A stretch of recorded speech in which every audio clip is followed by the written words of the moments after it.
पायांची उघडझाप होत नाही. त्याचे पाय भूमीपासून अनांतरी आहे. त्याच्या अवतीभोवती एक दिव्य तेज दिसते. नक्कीच आपण कुणीतरी दैवी तेज आहात आणि म्हणून नाव न विचारता या दैवी तेजाला प्रथमतः आमचा कल्याण कल्याण कल्याण तुमचा आशीर्वाद मिळाला म्हणजे आता आमचं कल्याण होण्यापासून कोणी थांबवणार.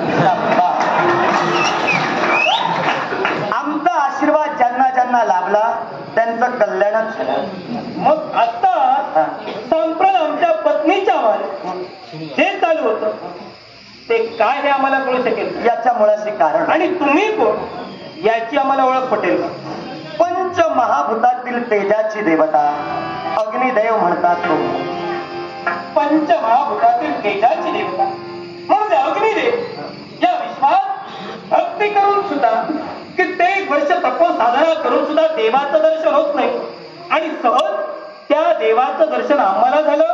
पुन्हा नमस्कार. कल्याण होईल. आपली ओळखी आहे आम्हाला. दिवोदास, आपण जो प्रमाद पाहिला, सत्य पाहिला, आपली धर्मपत्नी म्हणजे अनंग मोहिनी यांच्याबरोबर अग्निदेव खऱ्या अर्थानं युद्ध करत होता. याच्या मुळाची कारण काय ठरलं माहितीये का? अग्निदेव या काशीतून खऱ्या अर्थानं लुप्त होतोय. ही काशी सोडून मी जात असताना या काशीतील ज्या ज्या ठिकाणी अग्निदेवतेचा अंश होता तो अंश मी लुप्त केला. पण या राजवाड्यात जो अंश होता तो अंश लुप्त करून मी काशी सोडून जात असताना आपल्या धर्मपत्नीनं आम्हाला पाहिलं आणि आम्हाला अडविलं. आमच्या कर्तव्यात आमच्या मार्गात कुठंतरी त्यांनी अडथळा निर्माण केला आणि म्हणूनच हे युद्ध पराकोटीचं पेटलं गेलं. मी आपल्याला सूचित करू इच्छितोय, मला माझ्या मार्गाने जाऊ द्या. तुम्ही या काशीच्या राजवाड्याचा त्याग करत होता आणि म्हणून महाराणीनं तुमचा मार्ग रोखला. सुंदर शोभली काशी क्षेत्राची महाराणी शोभली.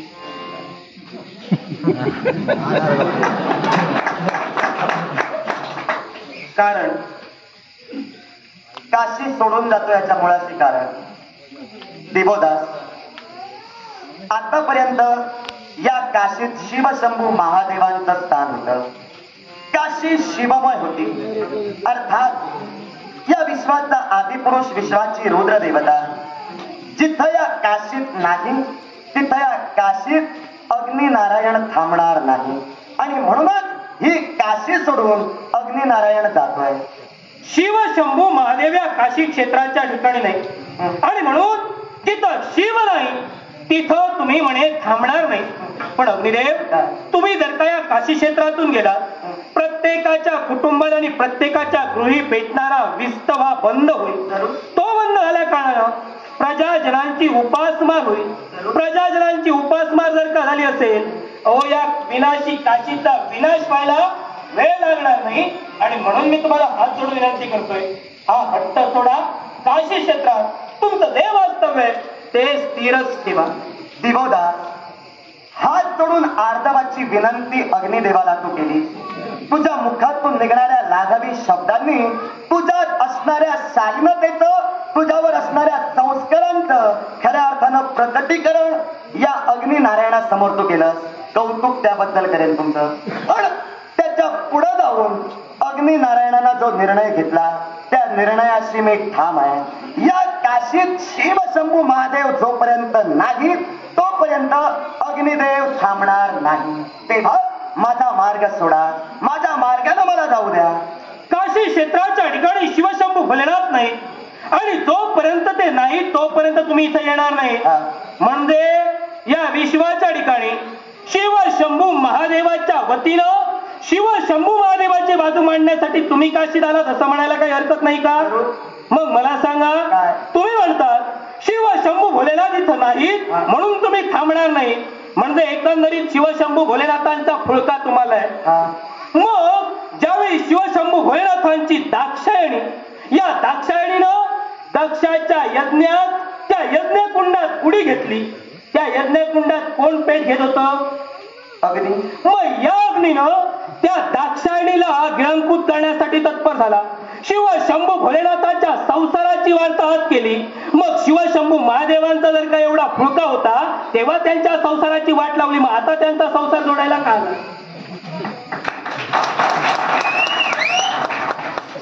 दिवोदास रास्त शंका उपस्थित केली.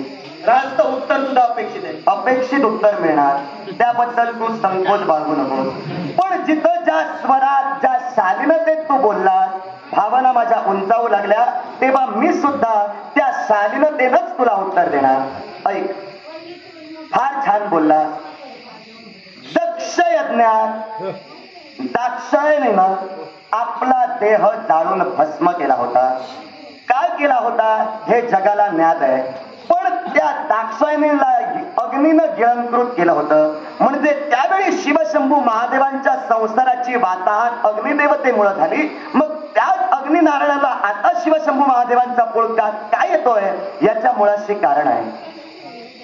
जो अग्नी प्रज्वलित झाला आणि ज्या अग्नीनं दाक्षायणीला गिळंकृत केलं, मी अग्नीतील प्रमुख अग्नी, नाव माझं शयू अग्नी, माझी पत्नी स्वाहा, हिच्यापासून पावक, पवमान आणि सुची अशी 3 अपत्य जन्माला आली.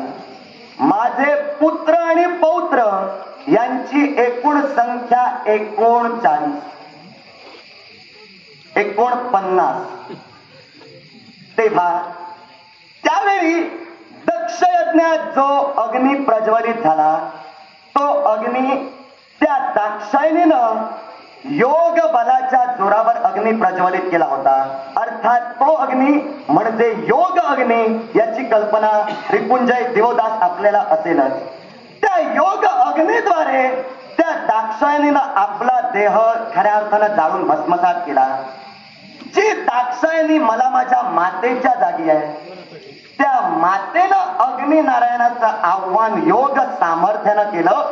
तिथं माझा नाईलाज ठरला आणि म्हणूनच त्या मातेच्या आज्ञेसरशी योग अग्नी तिथं जर प्रज्वलित झाला नसता तर त्या मातेचा अपमान अग्नीनं केला असता, असा त्याचा पडसाद उमटणार होता. आणि म्हणूनच योग अग्नी तिथं प्रज्वलित झाला आणि त्या योग अग्नीनं त्या दाक्षायणीला स्वतःच्या उदरात घेतलं. त्यावेळी मी जे केलं ते नाही लाजानं केलं. पण त्या पलीकडे जाऊन एक गोष्ट आता तुला सांगतो. तू मुद्दा जो मांडलास तो फार छान होता. त्यावेळी जरूर दाक्षायणीला अग्नीनं गिळंकृत केलं, अग्नीचा नाईलाज झाला म्हणून केलं. पण त्या पलीकडे जाऊन जर का विचार केला ना तर दिवोदास, या विश्वात ज्यावेळी तारकासूर मारला गेला, तारकासुरानं देवदेवतांची त्रेधा उडविली होती. तारकासुराचा मृत्यू असा होता, शिव आणि पार्वती यांना जो पुत्र होईल त्या पुत्राकरवी, शिव तेजापासून जो पुत्र होईल त्या पुत्राकडून तारकासुराचा मृत्यू होता. आणि म्हणूनच शिव तेजापासून खऱ्या अर्थानं पुत्र निर्माण होणं असंभवनीय होतं. याच्या मुळाशी कारण पार्वती मातेच्या रोषानं शिवशंभू महादेवांनी आपला काम जाळून भस्म केला होता. त्यामुळं शिव आणि पार्वती विषय उपभोगांत रमणं अत्यंत असंभवनीय होतं. मग जर शिवतेजापासून पुत्र उत्पन्न झाला नसेल तर तारकासूर काही मरणार नाही.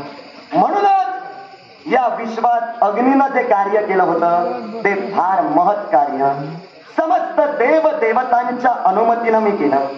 देवराज देवेंद्र आणि त्याची भार्या सची या दोघांनी शिवशंभू महादेव जिथं तपश्चर्या करत होते तिथं मयूर पक्षाचं रूप इंद्रानं घेतलं आणि सचीनं मयूर पत्नीचं रूप घेतलं आणि त्यांनी तिथं प्रणय क्रीडा सुरुवात केली. तेव्हा शिवशंभू महादेवांचं वीर्य स्खलन झालं. शिवशंभू महादेवांचं ते रेत वाया जाऊ नये म्हणून अग्निनारायणानं ते सांभाळलं होतं. एका बाजूनं वाताहत केली तर असं म्हणत असतील तर दुसऱ्या बाजूनं शिव तेज या अग्निनारायणानं सांभाळलं. लक्षात ठेव, हे अग्निदेवते म्हणे शिव तेज तू सांभाळलं. विश्वात तू मयूर पत्नीचं रूप धारण केलं. देवराज देवेंद्रानं मयुराचं रूप धारण केलं. प्रणय प्रेम त्यांच्या समोर तुमचं चालू झालं. ते वीर्य ते रे तू तुझ्या उदरात ठेविलस. त्यानंतर हा अग्निदेव पुरुष असून सुद्धा या विश्वात त्याला गर्भधारणा झाली. मग तो गर्भ ज्यावेळी स्वतःच्या उदरात सहन होईना आणि त्याचं तेच सहन होईना, जननिंदे ज्यावेळी तू पात्र ठरत होतास त्यावेळी स्वतःच्या मस्तकी आलेलं पाप धुवून काढण्यासाठी 6 कृतिका म्हणजे 6 ब्राह्मण कन्या या ज्यावेळी गंगेत नग्न अवस्थेत स्नान करत होत्या आणि थंडावा अधिक असल्या कारणानं ज्यावेळी त्यांनी शेकोटीच्या साह्यानं अग्नी प्रज्वलित केला त्यावेळी याच अग्नीनं तो गर्भ 6 स्त्रियांच्या योनी मार्गातून त्यांच्या उदरात स्थलांतरित केला आणि त्यांना पापाचं वाटेकरी बनविलं. तोच अग्निदेव. हा अग्नी बरोबर ओळखलं. ऐक सांगतो, रिपुंजय दिवोदा या विश्वाच्या पाठीवर एक पुरुष त्यावेळी गरोदर राहिला होता. या विश्वाच्या पाठीवर एका पुरुषाला गर्भधारणा झाली होती आणि म्हणूनच अग्निदेवतेच्या मनात लज्जा उत्पन्न झाली आणि म्हणूनच मी 6 कृतिकांच्या जननेंद्रियात त्यावेळी प्रवेश करता झालो. ते देव देवतांच्या अनुमतीनं झालो आणि म्हणूनच शिव तेच त्यावेळी जर अग्नि नारायणानं ब्राह्मण वेशात येऊन घेतलं नसतं आणि ते जर प्राशन केलं नसतं तर शिव शंभू महादेवांचं तेच त्यावेळी फुकट गेलं असतं. आणि म्हणूनच तो शिव स्वाभिमान आजपर्यंत या अग्नि नारायणानं जोपासलेला आहे. या पुढेही मी जोपासणार. ज्या माझ्या या काशीत शिवशंभू महादेव नाहीत तिथं अग्नी थांबणार नाही. तेव्हा मला माझ्या मार्गाने जाऊ द्या. दाक्षायणानं यज्ञात उडी घेतली त्यावेळी तुझा नाईलाज झाला. म्हणे त्याच्या प्रार्थनेला जर का अग्निदेव उभा राहिला नाही तर या विश्वाच्या ठिकाणी अग्निदेवाविषयी वेगवेगळे पडसाद उमटतील. आणि म्हणून नाईलाज झाल्या कारणानं दाक्षायणीला प्रसन्न झालास. तिला स्वतःच्या उदरात घेतलंस, अग्नीनं प्रज्वलित करून तिला जळभूत केलंस. त्यानंतर देवदेवतांच्या आज्ञानं 6 कृतिकांच्या उदरात तो गर्भ सोडिलास. मग जर का त्यावेळी तिनं तुझं स्मरण केलं दाक्षायणीनं आणि म्हणून नाईलाज तुझा झाला म्हणून तू प्रज्वलित झालास. मग आज आमचा हट्ट आहे नाईलाज तुझा बनव आणि कधी शक्य नाही. कुणी मला सांगावं तुझा नाईलाज करणे तर थांब. अग्निदेव तेजाची देवता आहे. अर्थात मी एक देव या नात्यानं जो निर्णय घेतला तो मला तरी वाटतं रास्तच घेतलाय. शिव शंभू महादेव या विश्वाचे आदी पुरुष आहेत. शिव शंभू महादेवांची खऱ्या अर्थानं या विश्वात जी ख्याती कीर्ती आहे ती मला सतेज ठेवायची आहे, ती मला राखायची आहे. आणि म्हणूनच दिवोदास मी देव जरी असलो तरी तुला सांगतोय माझा मार्ग सोड. ज्या काशीत शिवशंभू महादेव नाहीत त्या काशीत अग्निदेव कधी थांबणार नाही. हे अग्निदेवते, ज्यावेळी शिव शंभू भोलेनाथ आणि त्रैदेवता रज तम सत्व यांच्या ज्यावेळी सत्यलोकी विरंची वैकुंठी धाम वैकुंठीचा नारायण श्रेष्ठत्वाचा वाद सुरू झाला आणि या श्रेष्ठत्वाच्या वादात ज्यावेळी एका भल्या मोठ्या पक्षानं, नव्हे तर तो पक्ष आहे की प्राणी आहे याची कल्पना सुद्धा कुणाला नाही, यानं तिन्ही देवतांना स्वतःच्या उदरात घेतलं, अनंत ब्रह्मांड दाखविली, कोटी त्रैदेवता दाखविले. मग त्यावेळी या विश्वात हे त्रैदेवता नव्हते. मग ते त्रैदेवता नसताना सुद्धा जर का तुम्ही या विश्वात तुमचं अस्तित्व राखून तेव्हा होता, मग आता सुद्धा तुम्हाला राहावंच मुळीच राहणार नाही. रिपुंजय तू मला सांगावं आणि मी ते करावं. मी देव आहे, तू आज्ञा करणार त्या आज्ञेनं मी वावरणार नाही. माझ्या मनाला जे पटणार तेच मी करणार. जिथं माझा शिव नाही तिथं अग्नी थांबणार नाही. म्हणजे नाही म्हणजे जिथं शिव नाही तिथं अग्निदेवते तू थांबणार नाहीस. मला सांग तुला देवता जवळचे की मानव जवळचे? काय म्हणायचंय तुला? देवता जवळचे. कारण तुला देवता दैव दरबारीत तुमचं वास्तव्य असतं. मग जर का काशी क्षेत्रात तुला थांबायचं नाही कारण काशी क्षेत्रात शिवशंभू नाही, मग मी तर असं म्हणतोय काशी क्षेत्रात शिवशंभू नाही म्हणून तू जातोयस, त्यापेक्षा शिवशंभूला काशीत घेऊन ये आणि तुझा त्यांच्या थांब. मी तुला काय सांगतोय, अरे तुम्ही सांगावं आणि आम्ही ऐकावं. देव आम्ही काय करावं हे तुम्ही सांगण्याची गरज नाही. तू आल्याला विनंती केली अग्निदेवा तुम्ही काशीत थांबा. विनंतीनुसार मी शालीनतेनं तुझ्याशी बोललो, पण काशीत शिवशंभू महादेवांना मी घेऊन यावं आणि त्यांच्या बरोबर मी थांबवावं त्यापेक्षा हे तू तू माझ्या मतानं जर मला ठरवायला सांगशील तर मी माझ्या मताला ठरवलेलं आहे. ज्या काशीत शिवशंभू महादेव नाही तिथं मला थांबायचं नाही. मग मला जिथं थांबायचं नाही तिथं तुम्ही अट्टास करून उपयोग नाही. मी तुमच्यावर अधिकार घालू शकत नाही. तुम्ही देवता अग्निदेवते एक गोष्ट विसरू नका. या काशी क्षेत्रात या काशी ठिकाणी कालपर्यंत या विश्वात होमयाग चालू होते. त्यावेळी अग्नी प्रज्वलित केला जात होता. मग ते हव्य गव्य आम्ही तुम्हाला देत होतो. ते हव्य गव्य तुम्ही स्वीकारत होता. आमच्या या भक्तामुळे तुम्ही प्रबळ होता. तेव्हा आमचा तुमच्यावर अधिकार नाही म्हणून सांगू नका. कारण भक्ताधीन देव आहेत, देवाधीन भक्त नाही. भक्त देवापेक्षा एक मात्र श्रेष्ठ आहे. रिपुंजय अग्नि नारायणाला हे परिपूर्ण ज्ञात आहे. तुम्ही का जाता? देवाधीनम जगत सर्वम मंत्राधीनम देवता. ते मंत्र ब्राह्मणाधीनम ब्राह्मणो मम देवता. त्याचं पालन करा. तेच सांगतोय तुला. पालन आम्ही निश्चितच करू. पण मला काशीत थांबण्याची इच्छा नाही. देवतांना तुमच्यामुळं महत्व प्राप्त झालं. विश्वात देवतांपेक्षा एका मात्रेनं भक्त श्रेष्ठच आहेत. कारण भक्तांनी देवतांचा मोठेपणा वाढविला. पण त्याचबरोबर देवतांनी तुमच्या मनोकामना आजपर्यंत परिपूर्ण केल्या. तेव्हा मी तुला सांगतोय आजपर्यंतच्या तुझ्या प्रत्येक मनोकामना देवदेवतांनी परिपूर्ण केलेल्या आहेत तुझ्या भक्तीचं फळ तुला प्राप्त करून देण्यासाठी. पण यापुढं अग्नि नारायणानं जो निर्णय घेतलेला आहे त्या निर्णयाशी अग्नि नारायण पूर्णरित्या ठाम आहे. मग जेव्हा माझा शिव नाही तिथं मी थांबणार नाही. तेव्हा माझ्या मनावर तू अधिराज्य गाजू नको. मनावर अधिराज्य मी गाजू शकत नाही कारण देवतांना मन नाही. आणि दुसरी गोष्ट या विश्वात जर का तुम्ही तुमच्या निर्णयावर ठाम आहात काशी तुम्ही क्षणभर सुद्धा थांबणार नाही. मग माझे सुद्धा शब्द आहेत आणि मी सुद्धा माझ्या निर्णयावर ठाम आहे. काय निर्णय? तोपर्यंत मी तुमच्या समोर उभा आहे ना या काशीतून तुम्हाला एक पाऊल सुद्धा बाहेर पडू देणार नाही. रिपुंजय मुखातून निघणारे शब्द ओठांच्या पकडीत कठोरबंद कर.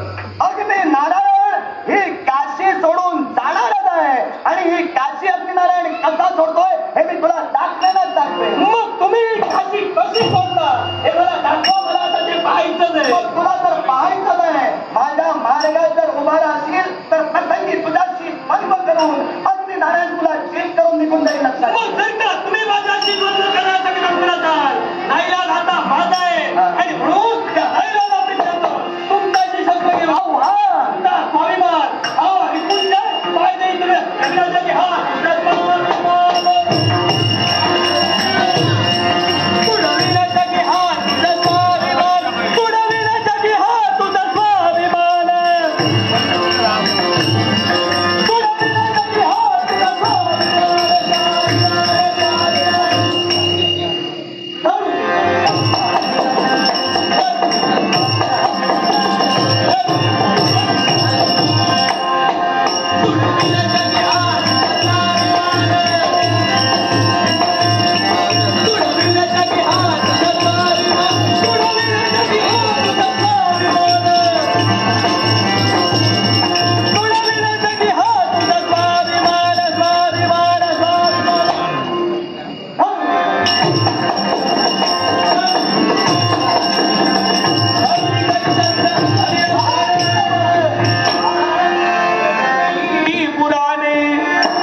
आणि ऐका, काय जाताना तुमच्या बरोबर जे कोण आहेत ना त्यांना सुद्धा घेऊन चला. कुणाची काशीत गरज नाही. चंद्र, वायू, आग साऱ्यांना घेऊन चला. रिपुंजय, अग्नी नारायणाची महती तुला कळते आणि म्हणूनच अग्नी नारायणाला थांबण्याची तू विनंती केलीस.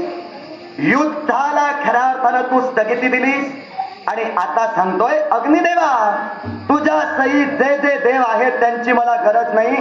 तू आणि तुझ्या समवेत असणाऱ्या देव देवता काशी सोडून गेलात तरी चालेल. गेलात तरी चालेल, नाही जाच तुम्ही. ऐक, गरजच नाही तुमची. काशीत थांबण्याची आमची इच्छा नाही. आम्ही तुम्हाला आता थांबून घेणार सुद्धा नाही. आणि म्हणूनच अग्नी नारायण काशी सोडून जाणारच आहे. जावंच लागेल. जाता जाता सांगतोय, तू माझ्याशी वाद घातलास. म्हणजे हेच जे शेवटचे शब्द आहे. शेवटचे शब्द. ठीक आहे. तू माझ्याशी वाद घातलास.